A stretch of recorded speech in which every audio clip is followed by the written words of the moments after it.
नमस्कार, मैं योगाचार्य G S Rawat. आज हम बात करने वाले हैं कि सर्दियों से कैसे बचा जाए, क्या उपाय किया जाए, क्या योगासन किया जाए, क्या प्राणायाम किया जाए कि हम सर्दी से अपने आप को सुरक्षित रखें। सबसे पहले तो सावधानियां बरतें, अच्छे खासे कपड़े पहने, गर्म कपड़े, ऐसे टी शर्ट या बहुत पतले कपड़े ना पहने, कपड़े पहन के ही बाहर जाए, ठीक है। और दूसरा, कुछ ना कुछ अपनाएं, चाहे आप जिम करें, चाहे आप वॉकिंग करें, चाहे आप योग करें, कुछ भी ऐसा जो आपकी शरीर को ऊर्जा दे, जो आपने खाना खाया उसको पचाने के लिए कुछ ना कुछ किया जा सके, ऊर्जा बनेगी आपकी, ठीक है। होता क्या है कि सर्दी में हम सुकून से जाते हैं, कहीं जाने की इच्छा नहीं करती, बस घर में ही बैठे रहते हैं या बिल्कुल वैसे जो हम पहले से हम पहले से योग कर रहे हैं या जिम कर रहे हैं तो उन सबको हम छोड़ देते हैं। तो कोशिश करनी है कि उन सबके साथ हम बने रहें, छोड़े नहीं अपनी।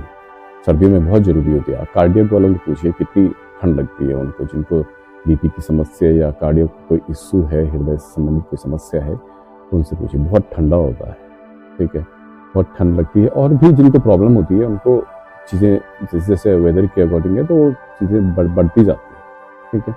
तो कोशिश करनी है कि हम पहले तो सावधानियां बरतें, उनके साथ अपने आप को एडजस्ट करें कि हम ऐसे जगह ना जाएं, ऐसे काम ना करें जिससे ठंड बढ़े, ठीक है। फिर अब उसके बाद आपने कुछ भी जिम, योगा या कुछ भी अपनाया है उसको रूटीन में करिए।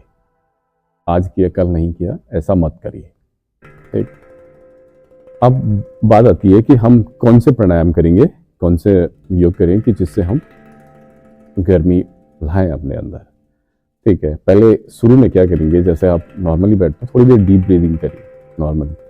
उसके बाद आप फ्लो में आ जाएंगे, भस्त्रिका कर लीजिए। मैंने ये सब वीडियो बनाए हुए हैं, डीपली बनाए हुए हैं, 10-10, 12-12 मिनट के हैं, तो उनको आप देख सकते हैं। मैं डायरेक्ट करूँगा तो आप थोड़ी सी उसमें कंफ्यूज हो जाएंगे कि इतने जल्दी हम कैसे करेंगे। तो उसमें मैंने बारीकी से बताया हुआ है कि कैसे करना है, सभी बताए हुए हैं, मोस्टली बता रखे हैं, इतने मैं बताऊँगा, ठीक है, कैसे करना है।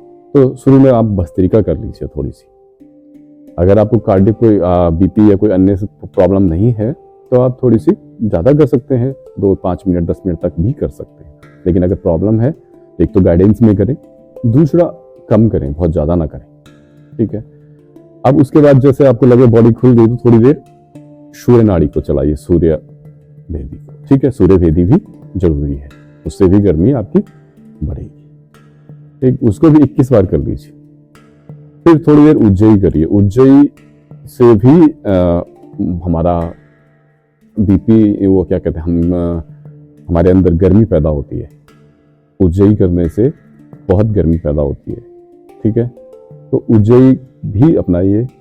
और कपालभाति, क्योंकि स्ट्रोक लगते हैं तो हमारा जो इधर नासापुट है उसके पास में जो हम ब्रीदिंग से स्ट्रोक करते हैं तो उससे भी बहुत सारी गर्मी पैदा होती है, इसीलिए कपालभाति को अवॉइड करवाया जाता है मोस्टली, ठीक है, क्योंकि वो गर्मी पैदा करता है। तो बाइल भी बढ़ सकता है उससे, आपके गर्मी भी आपकी बॉडी में आएगी अंदर, तो इसलिए अवॉइड करते हैं। लेकिन आपको गर्मी की जरूरत है, थोड़ा करिए। जब आपने ये सब कर लिया तो सूर्य नमस्कार अपना लीजिए, थोड़ी देर 5-7 राउंड सूर्य नमस्कार कर लीजिए, ठीक। और उसके बाद अगर आपको ठीक है, आप कंफर्टेबल हैं, कोई प्रॉब्लम नहीं है, तो आप सब आसन कर लीजिए, ठीक। अनुलोम विलोम इसके बाद में करिएगा ताकि जो हमने किया उस सब को बैलेंस आप कर पाए, आपकी नाड़ियां बैलेंस हो जाए। ऐसे नहीं कि गर्मी ज्यादा बढ़ गई, क्यों ज्यादा गर्मी वाले कर लिए तो बढ़ जाएगी। तो आप अनुलोम विलोम करेंगे तो नॉर्मल हो जाएंगे सभी, ठीक है। और उसके पश्चात जब अनुलोम विलोम कर लिया, सूर्य नमस्कार भी कर लिया, तो थोड़ी देर के लिए आप अपने माइंड को रिलैक्स छोड़ें, डीप रिलैक्स में, मेडिटेशन टाइप में कर लीजिए। और जो खाने की चीज़ें हैं वो भी अपने उसमें अपनाएं, जैसे फैटी चीज़ें उनको थोड़ी बहुत लें जिनमें आपको गर्मी मिले। जैसे तिल की चीज़ों का बड़ा सेवन किया जाता है, जैसे मकर संक्रांति के आसपास तिल जो खाया जाता है उसके पीछे का यही रीज़न है कि काफ़ी गर्म होता है। तेल की मसाज करनी चाहिए पूरी बॉडी में, और ज़्यादा ना लगा के थोड़ी थोड़ी सी उसका प्रयोग करिए, आप बड़े रिलैक्स हो जाएंगे, ठीक है। आपकी बॉडी बड़ी एनर्जेटिक हो जाएगी और आपको ठंड नहीं लगेगी, आप अपने आप को ठंड से प्रोटेक्ट कर लेंगे, बचा लेंगे। वो सब करना है। और फिर थोड़ी देर के लिए बिल्कुल रिलैक्स हो जाए। ठीक है, और ये सब करने के बाद आप बिल्कुल, आपकी बॉडी ऊर्जा से भरती हुई एनर्जेटिक हो जाएगी। और ये रूटीन में करना है, ऐसे नहीं आज करा कल छोड़ दिया। ठीक है, ठीक है, फिर मिलते हैं दूसरे वीडियो में। नमस्कार।